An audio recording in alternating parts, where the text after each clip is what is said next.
नमस्कार, मैं हूं दीपक चौरसिया। हमारी इस खास पेशकश राम राज्य में आपका स्वागत है। इस खास पेशकश में हम आपको उन लोगों से मुलाकात कराएंगे जो भारत के प्रमुख धर्म आचार्य हैं, ऐसे आचार्य जिनके बल पर पूरा हिंदू सनातन आगे फल फूल रहा है। ये वही लोग हैं जो अयोध्या राम जन्मभूमि मूवमेंट से जुड़े हुए थे और जिनके कारण आज 22 जनवरी को अयोध्या में प्राण प्रतिष्ठा जो है वो होने जा रही है। ऐसे ही एक परम पूज्य आदरणीय प्रातः वंदनीय स्वामी अवधेशानंद जी महाराज मेरे साथ जुड़ रहे हैं। जूना अखाड़ा के प्रमुख हैं, महामंडलेश्वर हैं। आप उनके चेहरे के तेज को देखकर समझ सकते हैं कि कितना ज्ञान, कितना समर्पण, कितना अर्पण उनके अंदर छिपा हुआ है। महाराज जी, मैं जाऊं उस दिन की बात पर जब सरयू तट पर आप लोगों ने बैठकर ये प्रतिज्ञा ली थी। आप, मुझे याद है 5 अगस्त को आपने मुझे ये बात बताई थी। तो सबसे पहले मैं समझना चाहता हूँ, भगवान राम, मुझे गाना एक बड़ा पसंद है, मेरे रोम रोम में बसने वाले राम, जगत के स्वामी तू अंतर्यामी, मैं तुझसे क्या मांगू। तो राम कौन है भारत के लिए, भारत की सनातन सभ्यता के लिए, भारत की सनातन संस्कृति के लिए? क्या उनको डिफाइन किया जा सकता है? आप क्या कहेंगे? राम भारतीय सनातन संस्कृति जो कालजयी मृत्युंजयी संस्कृति है उसके उच्चतम प्रतिमान हैं। राम मर्यादा हैं, शील संयम औदार्य हैं। राम ब्रह्म हैं। जितनी भी श्रेष्ठताएं दिव्यताएं हैं वो जिनमें औदार्य है, जिनसे संसार की निर्मिति होती है, जिससे प्रत्येक जैव जगत के कल्याण के लिए प्राण तत्व निस्सरित होता है, अथवा जो संपूर्ण प्राणियों की चेतना है उसके पर्याय हैं राम। राम केवल एक अवतार ही नहीं है, वो एक सर्वव्यापी सत्ता है जो रोम रोम में है, कण कण में है। और वे भारतीय संस्कृति का मेरुदंड है। वो भारतीय संस्कृति की सुषमणा नाड़ी हैं। वो भोर से लेकर रात्रि तक हमारे ध्यान में, मनन में, चिंतन में अथवा हमारी जीवनचर्या में रमते हैं। भोर में भी जो भारत की गूंज है वो राम से ही आरंभ होती है। भारत के प्रभात का कोई प्रथम स्वर है तो राम राम जी है। और जितने भी हमारे सरोकार हैं, जितने भी हमारी पूजा के उपचार हैं, जितनी भी हमारी दिव्यताएं हैं जो हम में जागृत नहीं हो सकी और उनके लिए हम अनुष्ठान करते हैं, उस सत्ता के नियामक, उसके पर्याय हैं प्रभु श्री राम। और उन जैसा शील सौंदर्य, उन जैसी मर्यादा, उन जैसा कहाँ ब्रह्मत्व। इसलिए पूरे धर्म ग्रंथों में देखा जाए तो राम धर्म के पर्याय।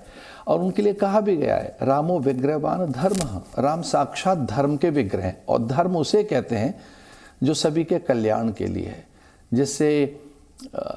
जिससे जैव जगत के उद्धार की बात कही जाती है, वो है राम जी। मैं समझ गया। आपने कितने सागर को गागर में समेट दिया है। अब मैं शुरू करूंगा आंदोलन से। कैसे जुड़े आप इस आंदोलन से? थोड़ा ये भी बताइए कि कैसे ये शुरू हुआ और कैसे सभी धर्माचार्यों को लगा 80s के आखिरी में कि आंदोलन शुरू होना चाहिए। देवराह बाबा का मुझे याद है, उन्होंने काफ़ी कोशिश की। आप भी उन प्रमुख व्यक्तियों में से एक थे जिन्होंने सरयू के तट पे मेरे ख्याल से प्रतिज्ञा भी दी थी कि हमको यहाँ पर एक भव्य राम मंदिर बनाना है। आप ठीक कह रहे हैं। ये मुझे बात याद आती है 1983 की। तब हिंदू जागरण मंच के द्वारा कई जगह धर्म सभाएं हो रही थीं और 7 अक्टूबर 1984 के दिन हम सब लोग सरयू के तट पर अयोध्या में उपस्थित थे। और तब भारत के सभी धर्माचार्य, भारत के सभी प्रमुख संत वहाँ उपस्थित थे और एक विशाल आंदोलन था। वो आप कल्पना नहीं कर सकते उसकी। आज भी अगर पुराने समाचार पत्र निकाले जाएं तो उसकी लगभग संख्या 10 लाख बताई गई थी। अयोध्या में 10 लाख राम भक्तों का समवेत होकर एक अद्भुत एकत्रीकरण। और तब ये शपथ ली गई थी कि राम को यहाँ से मुक्त करेंगे। तब धर्मस्थान जितने भी हैं उनकी भी चर्चा हुई थी, पर राम जन्मभूमि मुक्त हो उसके लिए फिर वहाँ एक बड़ी अच्छी रणनीति बनी कि कैसे ताला खुले, उसके लिए आंदोलन हुआ। फिर किस तरह से शिलान्यास हो, राम ज्योति यात्राएं, राम रथ यात्राएं, और कोई ऐसा वो अनुष्ठान आंदोलन नहीं था जिसका मैं साक्षी न रहा हूँ। तो 1983 से लेकर फिर 84 में जब 7 अक्टूबर 1984 को हम लोग बैठे, तब से लेकर प्रत्येक अनुष्ठान का मैं साक्षी रहा हूँ। मैंने देखा है कि कितने संघर्ष रहे, कितनी बाधाएं रहीं, कितने विरोध रहे, और अंततः सत्य विजयी हुआ। मैं अत्यंत आभारी हूँ सर्वोच्च न्यायालय का, उच्चतम न्यायालय का, कि उन्होंने साक्ष्यों के आधार पर, सत्य के आधार पर, इस आधार पर कि राम वहीं प्रकट हुए हैं, न जाने कितनी वस्तुएं मिली, उन सब का आधार बनाकर राम मंदिर का मार्ग प्रशस्त किया। हम देख रहे हैं कि जो अकल्पनीय, अविश्वसनीय, हमें ऐसा लगता था कि कदाचित हम अपने जीवन में ऐसा देख भी नहीं पाएंगे, तो वो एक बाधा जो थी, एक बहुत अधिक कठिनाइयाँ जो थी, न जाने कितने अवरोध थे, न जाने कितने गतिरोध थे, उन सबको ध्वस्त किया वर्तमान सरकार ने। और हम उसके आभारी हैं कि अब हम भगवान की प्रतिष्ठा का दिन निकट है, 22 जनवरी को हम उसे देख रहे होंगे। ये हमारे लिए अत्यंत अकल्पनीय है और हम हर्षित हैं। न केवल मैं हर्षित हूँ, पूरी धरा हर्षित है, जैव जगत में हर्ष है, पूरा भारत भाव विभोर है।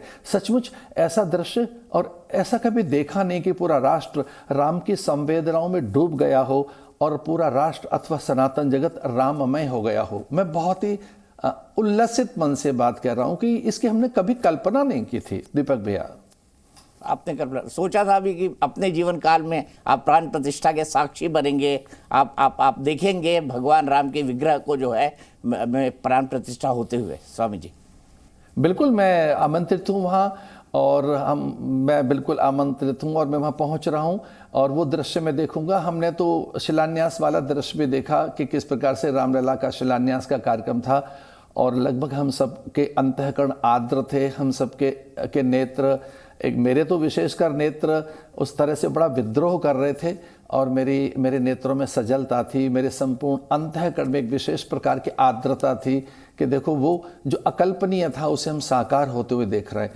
तो मैं बहुत ही उत्सुक हूँ और अत्यंत उल्लसित हूँ, और इस बात की भी मन में एक उमंग है कि हम 22 जनवरी को दोपहर में अभिजित मुहूर्त में भगवान की प्राण प्रतिष्ठा हो रही होगी, और जब प्राण प्रतिष्ठा हो रही होती है तब वह संपूर्ण दैव सत्ता साकार होती है अपनी संपूर्णता में। उनमें जो कुछ भी जैसे राम में अनंतता है, वो व्यापक है, तारक सत्ता है। उनके लिए कहा गया है पेयम पेयम श्रवण पुटके रामा नामाभिरामम ध्येयम ध्येयम सतत मनसा तारकम ब्रह्म स्वरूपम। राम तारक सत्ता हैं, उनका नाम लेते ही एक प्रकार से विपत्तियां चली जाती हैं, बाधाएं मिट जाती हैं, अज्ञान जन्य विकारों का विनाश हो जाता है। आदि दैविक, आदि भौतिक और आध्यात्मिक विविध त्रिविध ताप, अविद्या, अस्मिता, राग द्वेष, क्लेश, अभिनिवेश सभी का तो अंत हो जाता है, और तब वो राम अपनी संपूर्णता में प्रकट हो रहे होंगे। उस समय राम अपनी परिपूर्णता में, चूंकि वो सर्वज्ञ हैं, सनातन हैं, सर्वव्यापक हैं, तो एक सर्वोच्च जो सत्ता है ब्रह्म के रूप में वह साकार हो रही होगी रामलला की उस छवि और श्री विग्रह के रूप में। ये हमारे लिए एक बहुत बड़ा पर्व है। इससे बड़ा और महापर्व हमारे लिए क्या होगा कि जिसके हम साक्षी बन रहे होंगे।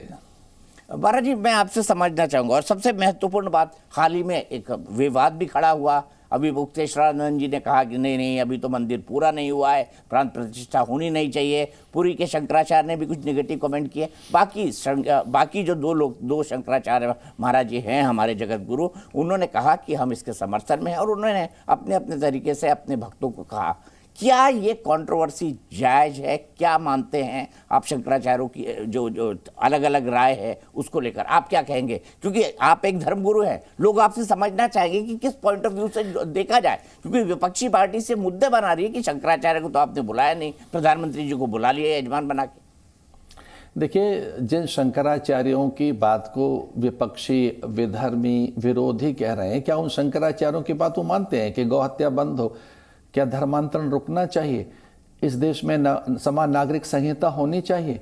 इस देश में जो अनेक बातें शंकराचार्य कहते रहे, उनकी बात तो उन्होंने कभी सुनी नहीं है, और अब एक बात वो सुन रहे हैं। पर मैं कहना चाहूँगा कि ये प्रतिष्ठा अभिजित मुहूर्त में हो रही है। इसके संपूर्ण जो आयाम हैं, इसके जितने प्रतिमान हैं, इसके जितने एक प्रकार से देखा जाए तो मूल्य हैं, वो सबके सब समाहित होते हैं। और अभिजित मुहूर्त के साथ साथ ये उत्साह का पर्व है।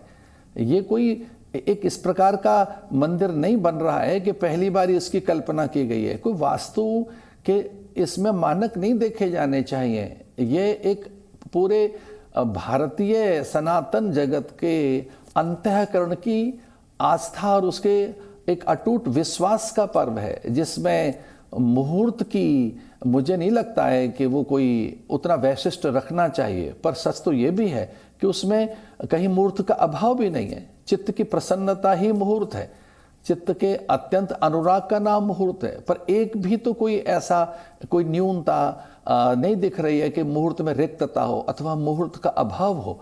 तो संपूर्ण पंचांगों के अंतर में जो मानक मिलते हैं, उन सारे मानकों को एकीकृत कर लिया जाए, समन्वित कर लिया जाए, तब निसंदेह ये जो मुहूर्त निकला है इस पर प्रश्न चिन्ह नहीं उठाया जा सकता। रही बात जो इसका विरोध कर रहे हैं तथाकथित शंकराचार्य, वो पता नहीं कब से किस तरह से हर बात का विरोध करते रहे हैं और उनको हर बार आकर हर टीवी चैनल पर इसका विरोध न करके पूरे सनातन जगत की आस्था का आदर करना चाहिए। पूरे धर्म जगत में पूरे संसार भर के धर्माचार्यों की के संकल्प और उनके समन्वय में अपना मत जोड़ना चाहिए, उनका वैम। और अब तो सारे लगभग शंकराचार्य कह रहे हैं कि हम तो किसी अन्य बात पर कर रहे हैं, शास्त्र की बात कर रहे हैं, तो कोई अशास्त्रीय वहाँ नहीं हो रहा है। पूरे देश भर के सारे धर्माचार्य, अन्य जितने भी मतावलंबी वो तो पहुँच ही रहे, और रामानंदाचार्य, वल्लभाचार्य, निम्बार्काचार्य, मध्वाचार्य, जितने भी अन्य संप्रदायों के आचार्य, जैसे मैं भी एक आचार्य हूँ, तो हम जितने आचार्य वहाँ पहुँच रहे हैं और हम सब एक मत हैं। हम सब न केवल एक मत हैं बल्कि उस मुहूर्त पर भी हम विचार कर चुके हैं जिसमें कहीं कोई न्यूनता नहीं है। ज्योतिष आदि अथवा कालगणना तो हमको भी आती है ना, उन संपूर्ण कालगणनाओं में हमने देखा है कहीं कोई अभाव नहीं है श्रेष्ठता का, मुहूर्त का। कोई मानक ऐसा नहीं मिलता है कि कहीं हम कोई त्रुटि कर रहे हैं, हम कोई दोष कर रहे हैं, हमसे कहीं कोई दोष नहीं बन रहा है। तो ये सारी चीज़ें चूँकि विरोध करना है, इस दृष्टि से वो एक प्रबलता के साथ और बड़ी प्रचंडता के साथ विरोध कर रहे हैं कुछ लोग, जो मुझे नहीं लगता कि वो कोई एक ऐसी बात है। पूरे सागर में आप लकीरें खींचे, वो दिखती कहाँ हैं? चूँकि वो बड़े पद पर बैठे हैं इसलिए कोई खुलकर कुछ बोल नहीं रहा है। हम भारतीयों का धैर्य देखो, हम भारतीयों की शिष्टता शालीनता देखो, हम भारतीयों के मन में अथवा हम साधु संत महात्माओं के मन में कितना विवेक और गांभीर्य है कि हम उन शंकराचार्यों के लिए कुछ बोल नहीं रहे। ये हमारी शालीनता का भी तो एक हम परिचय दे रहे हैं। भारत का एक अद्भुत अनुशासन, महाराज जी कोई राजनीति है इसके पीछे? जनों की आस्था और उनके मन में राजनीतिक लोग हैं जो इसके पीछे, आप कहेंगे खासतौर पे अभी मुक्तेश्वरानंद जी के बयान पर? देखिए राजनीति एक बहुत अच्छी, देखिए अब मुक्तेश्वरानंद जी काशी में भी जिस ढंग की बातें करते रहे या जिस ढंग से वो अलग अलग तरीके कई बार बयान दे देते हैं, मुझे लगता है कि उनको विचार करना चाहिए कि इस तरह से उनका विरोध उतना उचित नहीं है जिस तरह से, जिस हद तक वो विरोध करते हैं। मैं भगवान से प्रार्थना करता हूं कि इस बात को समझें कि सनातन जगत के उत्साह के साथ वो मन अपना जोड़ें, सनातन जगत के उत्साह और उसके अंदर के उमंग और उसके उल्लास को वो समझें। ऐसे में उनको विचार करना चाहिए कि वो किसी एक बात पर हठ न करें। ठीक है, मुझे आपसे राजनीति पर सवाल पूछना तो नहीं चाहिए महाराज जी, लेकिन फिर भी पूछ लेता हूं, मेरा कर्तव्य है, जवाब न देना आपका विशेषाधिकार है। राहुल गांधी ने कहा है कि बीजेपी और आरएसएस का कार्यक्रम है इसीलिए हम नहीं जाएंगे, आप कैसे देखते हैं इस कमेंट को? देखिए ना, ये बिल्कुल नहीं, ये किसी दल का कार्यक्रम नहीं है, ना ना ना ना, ये कोई सरकार का नहीं है, ये तो ट्रस्ट ने उनको न्योता भेजा। भाई अगर देखा जाए तो माननीय प्रधानमंत्री जी को तो ट्रस्ट ने आमंत्रित किया है, उसी ट्रस्ट ने हमको आमंत्रित किया है, उसी ट्रस्ट ने राहुल गांधी जी और खड़गे जी को आमंत्रित किया, उसी ट्रस्ट ने सभी को आमंत्रित किया है। वो फिल्म जगत के लोगों, उद्योग के जगत के हों, शिल्पकार, वास्तुकार अथवा वो विविध विधाओं के जो शीर्षस्थ शिखरस्थ सत्पुरुष हैं। मैं कहना चाहूँगा आदरणीय दीपक जी, ये ट्रस्ट ने आमंत्रण भेजा है सबको, तो माननीय प्रधानमंत्री जी को आमंत्रण मिला है और धन्य है इस देश का प्रधानमंत्री कि राम के आमंत्रण को पाकर और माथे से उस शीश झुकाकर वो अयोध्या पहुंच रहे हैं। वो तो आमंत्रित हैं भाई, उन्होंने कब कहा कि मुझे बुलाइए? तो ये सरकारी आयोजन नहीं है, ये ट्रस्ट का आयोजन है और ट्रस्ट ने सबको आमंत्रित किया है। भारत की राजनीति में एक बड़ी बात आजकल हम बहुत सुनते हैं महाराज जी, हिंदू और हिंदुत्व अलग अलग है, हिंदू और हिंदुत्व अलग है, सनातनी भी अलग है, ये कैसे देखते हैं आप? क्या हिंदू और हिंदुत्व अलग हो सकते हैं? हिंदू तो ठीक है, लेकिन हिंदुत्व तो आक्रामक है, आक्रामकता है इसके पीछे। महाराज जी, अलग हो सकते हैं क्या हिंदू और हिंदुत्व? मैं कहता हूं चंद्र और उसकी किरणें अलग हैं क्या? सूर्य और उसकी किरणें अलग हैं क्या? जल और उसकी आर्द्रता अलग है क्या? अग्नि उसकी दाहकता अलग है क्या? अन्न और उसकी पाचकता पौष्टिकता अलग है क्या? और पुष्प और उसकी गंध सुगंध मकरंद अलग है क्या? वो गंध सुगंध मकरंद और उसका शहद सब पुष्प से ही है। तो हिंदू से ही हिंदुत्व है। हिंदुत्व का अर्थ है जीवन जीने का वो ढंग जिसमें हम पूरे विश्व को अपना परिवार मानते हैं। सर्वे भवन्तु सुखिनः के गीत गाते हैं। हिंदुत्व का अर्थ है लोकाः समस्ता सुखिनो भवन्तु, कि संपूर्ण लोक जितने हैं, एक लोक नहीं, न जाने कितने लोक हैं, उन सभी के जीवों को, सभी प्राणियों को सुख मिले और सब एक हैं। आत्मन प्रतिकूलानि परेशान न समाचरेत। हिंदुत्व का अर्थ है कि वो कभी ना करो दूसरों के साथ जो स्वयं को अच्छा नहीं लगता। हिंदुत्व की इतनी बड़ी व्यापकता है। रही बात हिंदू की कट्टरता की, तो हिंदू कट्टर होने का अर्थ है कि वो पूरी धरती के सभी प्राणियों को अपना मानता है। हिंदू कट्टर जब होता है तो उसका अर्थ यह है कि प्रत्येक स्त्री को मां देखता है। हिंदू की कट्टरता का अर्थ है कि वह प्रत्येक कण में लक्ष्मी देखता है, धरती को मां कहता है, जल को देवता कहता है, अतिथि को नारायण कहता है। हिंदू कट्टर जब होता है तब पूरे विश्व के मांगल्य मोद और उसके कल्याण के गीत गाता है। ये हिंदू की कट्टरता है कि हिंदू कट्टर होने पर दान देता है और वो अपने प्राणों को न्यौछावर कर देता है सभी के हित के लिए। तो मुझे लगता है हिंदू हिंदुत्व से अलग नहीं है। जैसे सूर्य से उसका प्रकाश अलग का है, सूर्य उसकी धूप अलग का है, चंद्र से उसकी किरणें अलग का है, जैसे जल से उसकी आर्द्रता अथवा तरलता और उसका गीलापन विलग नहीं है, उसी प्रकार हिंदू से हिंदुत्व भी विलग का है। ठीक है, बहुत बहुत सुंदर ढंग से आपने समझाया। एक और बात समझना चाहूंगा, जब राम मंदिर आंदोलन बढ़ा तो एक नया नारा आया जय श्री राम का, और लोग अब उसका एक पॉलिटिकल नैरेटिव है। लोग कहते हैं कि भाई सीताराम क्यों नहीं बोल रहे, सियाराम क्यों नहीं बोल रहे, जय श्री राम क्यों बोल रहे हैं? इसके पीछे उग्र हिंदुत्व है, इसके पीछे उत्तेजना है। आपने भी एक बार लाइटर नोट पे कहा था कि चलिए जय श्री राम नहीं बोलते। मैं समझना चाहता हूं, क्या जय श्री राम आक्रामक है, क्या जय श्री राम उत्तेजक है? देखिए, जय श्री राम का, देखिए राम में सभी समाहित हैं। जब हम भगवान कहते हैं तो भगवान में सभी देवता समाहित होते हैं। भगवान जब हम कहते हैं तो धरती अंबर अग्नि जलवायु सब समाहित हैं। भगवान कहते हैं सभी गुण समाहित हो जाते हैं, सभी जैव जगत समाहित हो जाता है। तो श्री राम कहने में स्वाभाविक रूप से सीता भी समाहित हो गई और चारों भाई या पूरी प्रकृति और जो देव सत्ताएं समाहित हो गई। तो जय श्री राम आक्रामक नारा नहीं है। जब हम वंदे मातरम कहते हैं तो इसका अर्थ है पूरी धरती पर इस भारत माता के जितने करोड़ों देवता हैं वो वंदे मातरम में समाहित है। जब हम वंदे मातरम कहते हैं इसका अर्थ केवल हम मां नहीं कह रहे, हम धरती माता की उपासना करते हुए ये कह रहे हैं कि इस धरती पर जितने देवता पैदा हुए हैं उनको शीश झुकाते हैं। वंदे मातरम का अर्थ हुआ कि हम संपूर्ण दैव सत्ता को नमित होते हैं। जब हम इनकलाब जिंदाबाद ये बोल रहे होंगे हमारे पूर्वज, तो इसका अर्थ था कि आओ एकजुट हो जाओ, आओ एकीकृत हो जाओ और एकीकृत होकर भारतीय अस्मिता और उसकी संवेदनाओं की रक्षा करो, आओ मिलकर हम सब एक हों। अब जय श्री राम तो आनंद का पर्याय है। हाँ, कभी जय श्री राम हमारे भीतर एक तेज और पुरुषार्थ, अखंड प्रचंड पुरुषार्थ और शौर्य को जगाने के लिए काम आ रहा था। अब जय श्री राम हम में धैर्य जगा रहा है। आप जानते हैं जय श्री राम बोलकर हमने एक प्रकार से प्रचंड पुरुषार्थ पैदा किया, हमने एक बड़ा शौर्य अपने भीतर पैदा किया। और अब यही जय श्री राम, हम कोई विजय यात्रा नहीं निकाल रहे, कोई हम जुलूस नहीं निकाल रहे, हमारे कोई आक्रामक उत्तेजित नारे नहीं है। आप जानते हो इस जय श्री राम ने हमें धैर्य जगाया है, विनय जगाई है, सहनशीलता जगाई है। इस जय श्री राम के कारण ही तो हम पूरे विश्व में आनंद और उल्लास पैदा कर पाए। तो कभी ये जय श्री राम जब हम बोलते थे तो हमारे भीतर शौर्य, प्रचंड अखंड पुरुषार्थ की भावना पैदा होती थी। आज ये जय श्री राम हमारे भीतर धैर्य, विनम्रता, आनंद, अनुराग और सबके प्रति सम्मान का भाव जगा रहा है। आज जय श्री राम कहकर हम आनंद उत्सव मना रहे हैं। उस समय हाँ, ये हमारे शौर्य को जगाने के लिए था। आज ये जय श्री राम हमारे भीतर धैर्य, धरती जैसा धैर्य जगा रहा है।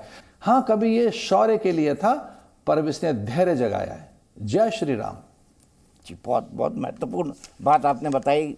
कुछ लोग बोलते हैं सनातन तो जो है डेंगू मलेरिया है, कुछ बोलते हैं सनातन एड्स जैसा है, कुछ बोलते हैं सनातन को खत्म किया जाना चाहिए, कुछ बोलते हैं कि मंदिर जाने वाले जो हैं वो मंदिर इसलिए जाते हैं लड़कियां छेड़ते हैं। इस तरह के बयानों की भी बात होती है। ऐसे ऐसे राजनेताओं पर आप क्या कहेंगे, और खास तौर पर उनके सनातन विरोध पर?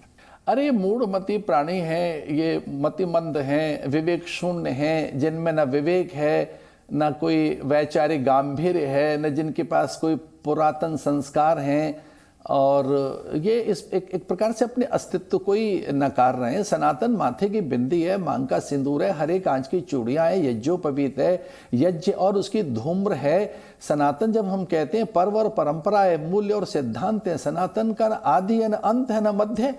जब हम सनातन कहते हैं तो पुरुष परमार्थ का नाम सनातन है।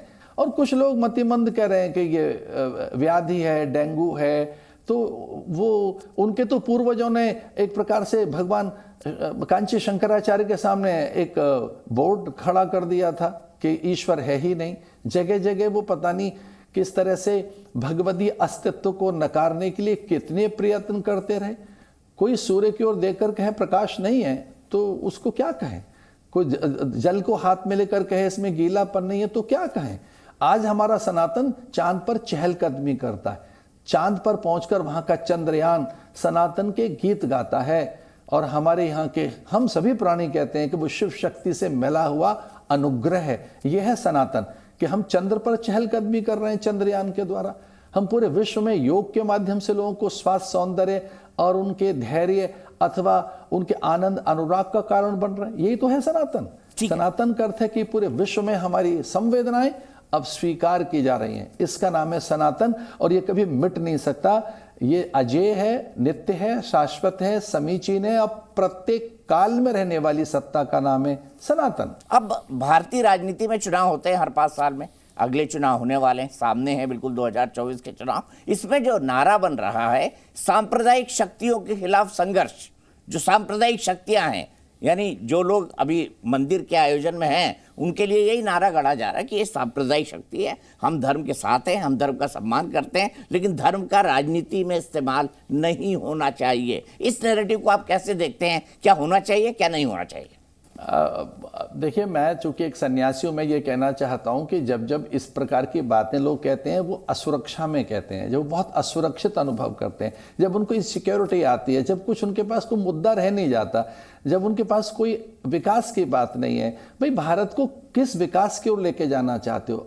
औद्योगिक जगत में क्या लेकर आओगे, क्या लेकर आएंगे आप किसानों के लिए, आप क्या लेकर आएंगे विद्यार्थियों के लिए, महिला सशक्तिकरण में आप करेंगे क्या, दीन दुर्बल और अभाव ग्रसित लोगों के लिए, वनवासियों के लिए आपके पास योजनाएं क्या हैं, आप क्या लेके आने वाले हो? अगर ऐसी बातें वो कहें तब फिर तो भारतीय सजग हों, चौकन्ने हों, अथवा उनके विचार का वो स्वागत भी करें।